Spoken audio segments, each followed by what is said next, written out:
Good evening, ladies and gentlemen. Welcome to Reference Point. I'm your host, Dave Cokerhook.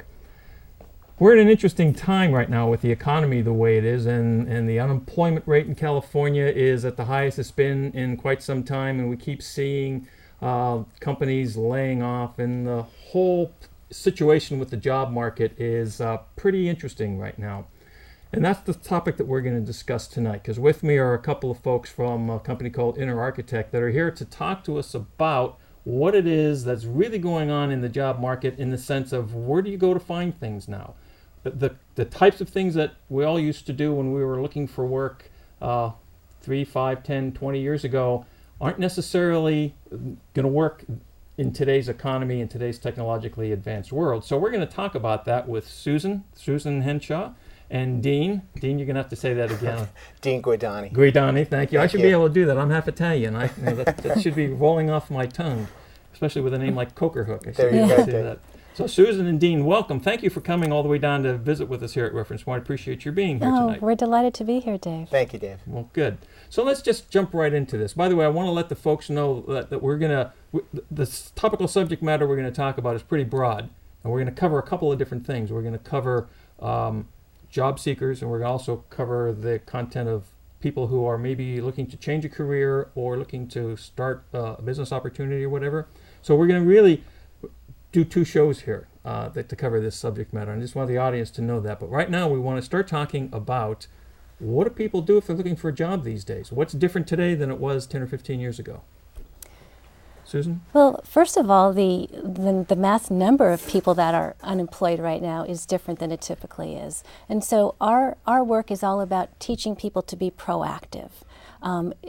Gone are the days where you go to Craigslist or you go to a board and you submit your resume and you get tons of phone calls. Mm-hmm. Right now it's all about thinking of yourself as a direct marketer and being proactive about your strategies.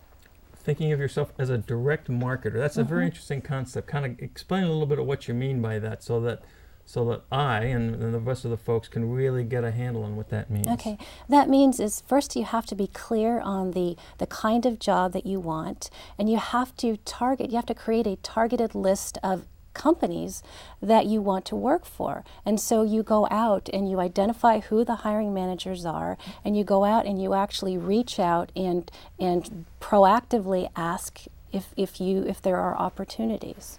Okay.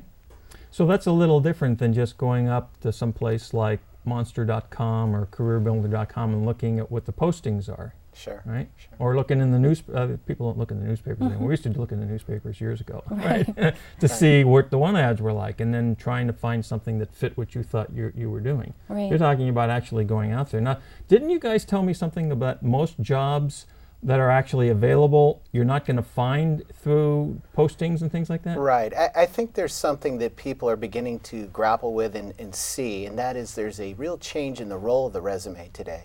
The resume used to be the #1 marketing tool for people, and that's what they utilized as their go-to source. And today, that's just not happening. Today, we're seeing more and more people who are proactively delivering their value. And the reason they're doing that is because more companies are beginning to demand it.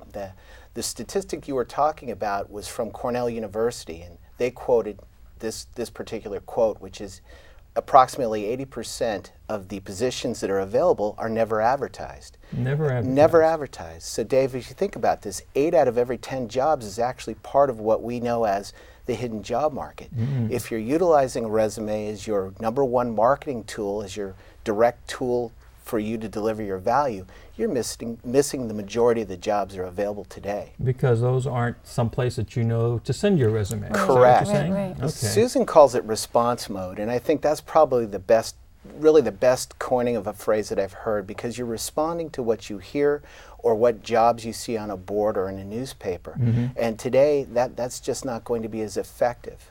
Yeah, if you're relying on just the boards and what else is available in terms of advertised opportunities, you're only going for the 20% of jobs that are out there. So everyone's fighting for only 20% so of you're them. going where everybody else is going, because Right. that's what we know. I mean, that's what I grew up with, was the idea. Okay, you got to have a resume. You got to if you're looking for a job, you got to look and find out where you can send it and blah, blah, blah. Or maybe you network a little bit. This is this other thing that I've heard people talk about. networking, going to job fairs, going to groups that are, networking groups like LaTip or something like that, or joining your Chamber of Commerce, that sort of thing.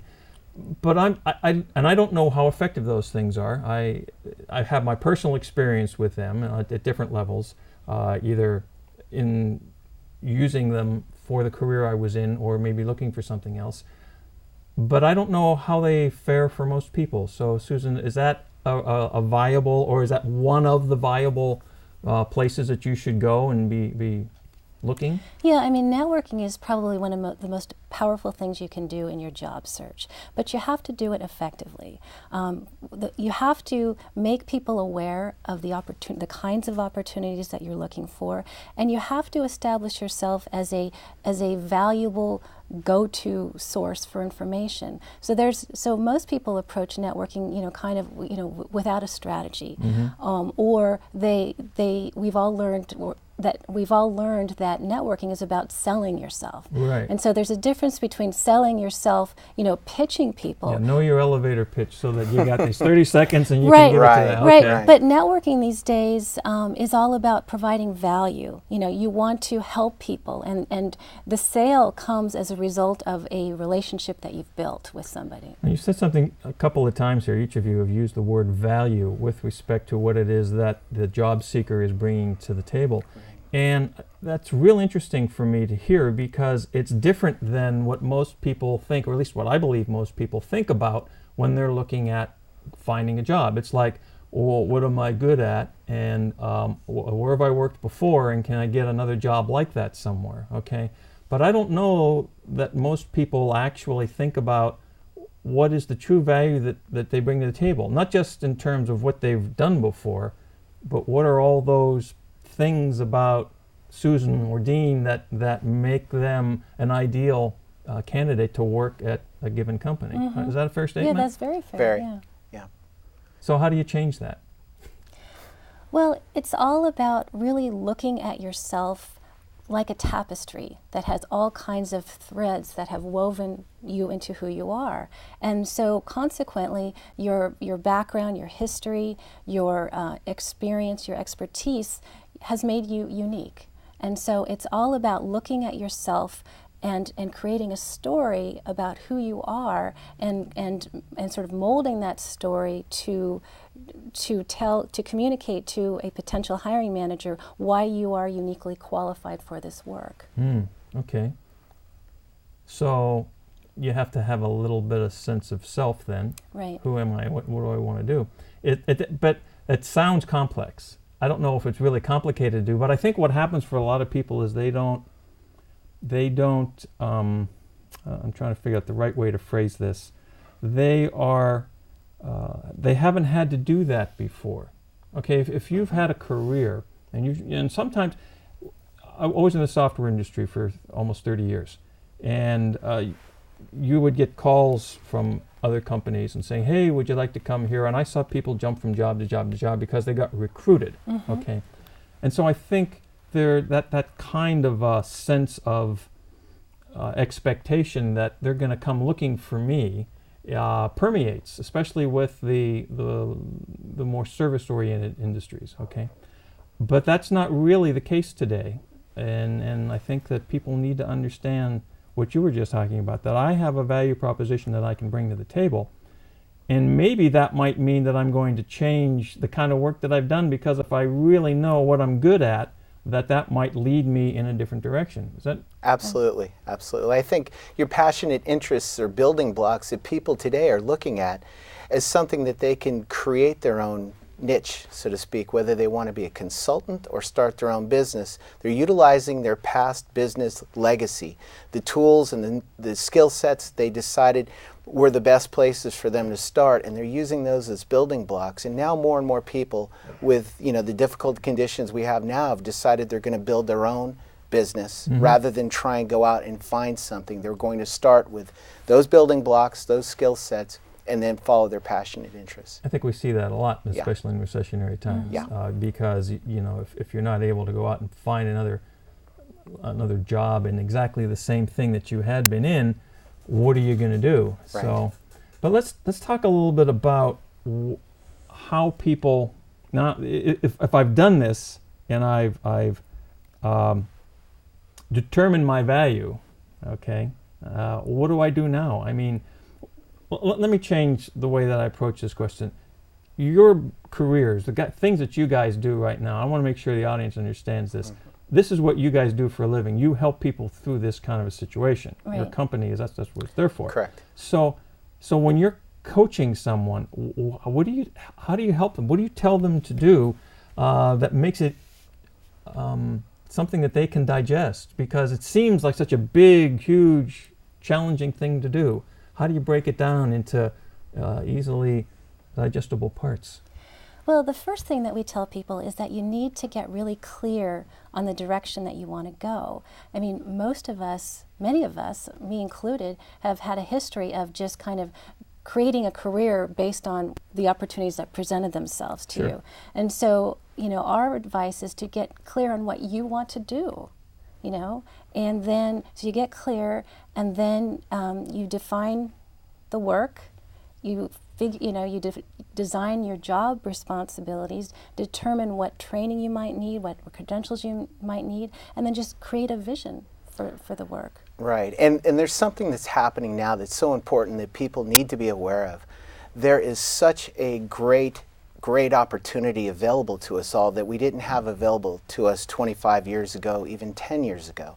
Social media and Web 2.0 and the explosion, the revolution of these tools are helping people brand themselves and deliver their value in a strategic manner to hiring managers or companies. If they're entrepreneurs, we help them deliver that message of that value to their audience. And so what we're seeing when we speak to people who are job seekers is we're seeing that there's really no awareness as to doing anything other than the old status quo, which is the resume. Now you have sites like LinkedIn, you have blogs that you can write to deliver your value. All of these social media tools are entry points into a company you may have targeted or into an audience that you're targeting as an entrepreneur. And so we like to say that the resume is here and it's a necessity, but you now have the ability to deliver your resume in a LinkedIn profile or on a blog. And we believe that's the next generation of people actually utilizing a tool and stepping forward with this. And once you have that vision clarified, then you could start using these tools to strategically, approach the jobs or the hiring managers for those jobs that you want. This is I think an interesting and important point that you're making, because you see constantly in the newspapers, on the internet, in different news sites, etc., talk about the economy, talk about jobs, and all these little suggestions: go do this, go do that, go do this, go do that. And there's a lot of similarity in the things. And they talk about posting on various job boards, and go to network meetings, and go to the job fairs and stuff like that, which I guess is a necessary but insufficient element, because as you've already explained to us, only 20% of the jobs are to be found that way. Right. So,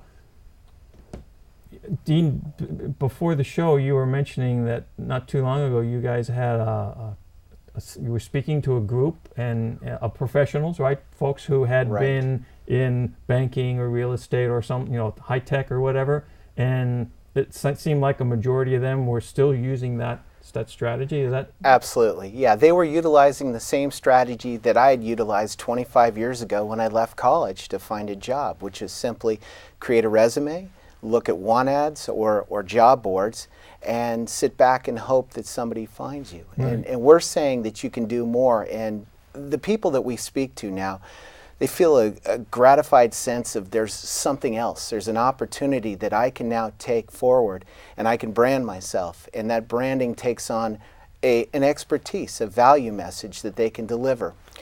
We, through our own work that we do for our own company, we've run into a number of different people who've created their own blogs, and those blogs are designed to help other people understand what it's like to be a production manager, a product manager, or a engineer. And so they'll write those blogs and they'll deliver their value. And in so doing, what they're setting themselves up as is a go-to source of information. And so we all become these small news agencies. You can find a way to become the expert in a given field. Absolutely. I want to go kind of, I don't know, maybe this is a step backwards, etc., but we've used the term several times, blog and whatever, and I know that we're here in Silicon Valley, and I know that high tech is the big thing around here, Sure. but I just thought it might be appropriate for us to make sure that we're defining what we mean, because I'm not sure everybody uses that term in the same way. Sure. So when we're talking about this, what is a blog? How difficult is it to create a Sure. blog? Because if that's part of what someone should be considering, if they're going to make a move like this, let's try to give our viewing audience here some idea as to what it is, how complicated, what they physically can do, and that sort of thing. Give them a few Okay. nuggets. Well, let's start with what the word blog, how it was derived. It's the combination of web and log combined. And essentially, when it first started, blogs were diaries. They were diaries about what people were thinking about, whether it was social or political. Today, we're talking about utilizing a blog as a method to deliver your value or your message of expertise and experience. And so Susan's very good when it comes to describing some of the things that you would do to set up a blog. But you can set up a blog for free. The tools are available. The software platforms are what are called open source, so you can utilize them. And it's really a matter of ramping up your knowledge and being willing to take on the responsibility to create new skill sets for yourself. Okay. Yeah, the blogging platforms are free. They're set up just like a word processing software. So it's just a matter of going in and writing articles. You write the articles and then you publish them, and it's like a website, but it's a changing website, and people have the opportunity to comment on your blog or whatever. And I mean, imagine the difference between looking at someone's resume that's just a historical, factual listing of what they've done versus reading about their expertise. You know, you're actually demonstrating to people what you know, how you think, what's important to you. It's just, you know, there's no more powerful thing you can do, in our opinion, than blog. Wow. And it sounds like that it's something that just about anybody can do. All you have to be able to do is type, and you don't even have to do that real well. Okay? Right. You know, okay? Right. So, all right. And the other thing that I think is interesting about that is I've talked to a lot of people over the years who have gone out and tried to start a career, a business, or a consulting service of some kind. And the successful ones recognize that based on what it was that they had been doing over the course of their working life, and not necessarily that, but just in general, that they really had some kind of expertise that they could bring forward. So what you're saying here is that the blog is a medium for letting the world know that you have expertise in a given area. Absolutely. Correct. Okay. So now, if I've done that, how do I manage to then find a way to get that to people who will respond to it? Well, there's a number of resources that we've been able to find. One on a particular site that it outlined 105 corporations that have blogs. Many of those blogs from corporations you might not suspect. But if a company blogs, then that's an entry for you to deliver your value, because there'll be a comment section. These companies want to begin to engage with their audience, and they want to begin to talk to the people who are out there buying products and services. At the same time, there are hiring managers that are looking for people who are delivering their value online. And it's a perfect way for a job seeker to go in, comment on an issue, whether it's HP that has many blogs, or IBM, or Rubbermaid, or Clorox. Many different companies have them. You can comment about a certain topic they're speaking about, and then you can use a link, a hyperlink from an article that you wrote, and place that in the comment section. What that does is ask them to essentially come back and take a look at what you're writing about or what you're doing. And that opens up the field for your message to be seen. Yeah. What's exciting about this is that you are taking advantage of the technology that's available to us in a way that most people aren't considering that they could. Right. I mean, I'll use myself as an example. I've had all kinds of different opportunities, things that I've managed to. I told you I spent a lot of years in the software industry, and and I've worked with a number of different companies, and I've consulted to a number of different companies, and yet jumping into the world of social networking systems and blogging, etc., has been, for whatever reason, something that I just haven't felt comfortable doing, which is very strange for a guy who spent most of his career in high tech. Okay, just these things don't necessarily have that, but I suspect that I'm not unique in that regard. You're No, unique not at all. Not at all. You're not unique at all. In fact, you mentioned Silicon Valley. We do see a lot of people who really aren't quite yet up to speed on all the tools that are available to them, not quite understanding the power that a LinkedIn would have, or the power that a microblogging platform like a Twitter would have, where you can broadcast who and what you are and the opportunities you're looking for a Facebook, for blogs themselves. The number one key that we talk about is, if you have a targeted company that you're interested in, go out and take a look. If they're utilizing a blog, or they utilize Twitter or any of the other social tools, then that's a signal that you need to learn what they're doing, because that in itself will give you a leg up on the competition. Interesting. So that, looking at their blog, you can learn more about, I imagine you also see the various comments that other people are making too. Absolutely. So you'll not only learn what is going on for them, but you'll see how the public is responding to them. So maybe that gives you a little bit more perspective on how it is that you might do Absolutely. this. So really, what we're talking about here is, if you're on a job search, that you need to treat this like a job. Exactly. Exactly. You just said it perfectly. Yeah. So that you are taking responsibility and putting in effort, and not just sitting by the phone and hoping that it'll ring. Absolutely. The byproduct of what you just said is the fact that we oftentimes don't know what to do with ourselves in a job search when we only utilize a resume. There's only so many we can send out during the day. There's only so much organizing we can do. But with social media, you can put in a full day's work, and you can create a value message and deliver it, and it keeps giving back. The byproducts of that is you begin to learn more about the social media tools that are out there. You become more savvy. And I think it's also an issue that a lot of the people we speak in front of talk about age discrimination as being something they're worried about.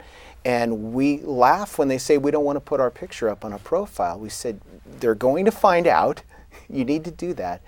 But when you become more knowledgeable about these tools that they're utilizing, or maybe they're not, that takes away that complete issue. I think that's an interesting point, because I think a lot of times what happens is that a company that is employing some level of technology, it doesn't have to be an IBM, it could be Clorox or some company that's actually using the technologies that are available out there to forward their purposes. If the people that they're looking to hire cannot demonstrate or show competency, at least at some level, with the tools that are available today, then they're not going to feel responsive to you. I mean, it makes a lot of sense, because how can this person fit into our needs? Because if he can't handle our the technologies we're using, so that makes a lot of sense. Absolutely. So age has nothing to do with it. It's competence. It really is. It really is. A number of the New Thought practitioners, who are people who sculpted social media, are in their 50s and 60s. So this isn't necessarily an area where people are in their 20s and 30s and they're the only ones who are out there and creating this new world we call social media and social media marketing. It's really happening across a number of age groups. Okay. So I'm going to do a little quick summarization here, I think, because we're getting to the end of the first segment of the show, and we're going to move on, and we want to dig in deeper in some of these specifics that we talked about, LinkedIn and Twitter and whatever. Well, what we've identified is that circumstances have changed some. The market's not the same today as it was 10 or 15 years ago, either for the number of jobs that are available or the how one goes about looking for a job. And that someone who is in a position of looking for a new career or a new job should be taking advantage of what technology is offering today. Define yourself, let us know what your true value is, find a way to communicate that value to a particular public. And if you're looking for, they always say this in sales, if you want to identify the 25 high profile target companies you want to go and sell your products to, well, your product is you. Right, so if you want to work for one of those kind of companies, you should know who they are and target them, and then like you said, you go up, research that company, check out their information online, respond to their blogs, and have that tie back to something that defines what you're all about. Correct. So have I kind of summarized that reasonably? Good Very job. well, very well, Good, Dave, okay. very See? well. See, I can learn too. Well, I think this is great. So what we want to talk about as we move forward is going to, I think, are some of the how companies might be using these technologies to find people. You were talking about something like this before the show. Correct, And right. We'll get into that in the next segment. And I'd like to know more about the kind of tools that people are able to utilize and how you guys help people embrace these tools. Okay, that sound reasonable? Sounds good. Great. Okay. So anything else that we should summarize at this point? I mean, what are you thinking? If I could sum everything up into one sentence, it would be deliver your value first and don't wait for your resume to do the work. Deliver your value Give first. you the value and don't wait for your resume to do it. I like that. And how about you? And be accessible online and be proactive. Proactive. I like that term, proactive. And I think it was one of the first things you were saying, Dean, that Susan's perspective of being, how'd you say, passive about it, or response responsive. mode. A response mode. Yeah. Right. Yeah. There's a big difference between just sitting there and waiting for it to hit, and then going out there and looking. Be the Right. hunter and not the hunted, so Exactly. to speak. Exactly. Okay. That's it. Well, that makes a lot of sense. Okay, so we're going to be back in a little while. Well, you folks out there in TV and will see the show next week. But we're going to bring Dean and Susan back here for the second segment of our show here shortly, and we're going to talk some more about this area of finding a new career or a new job and how you get through what you have to get through to make those kinds of changes. And they're going to tell us more about some of the specific things that they're able to do and tools that are available. So folks out there in the viewing audience, we appreciate your being here, and we'll see you next time on Reference Point.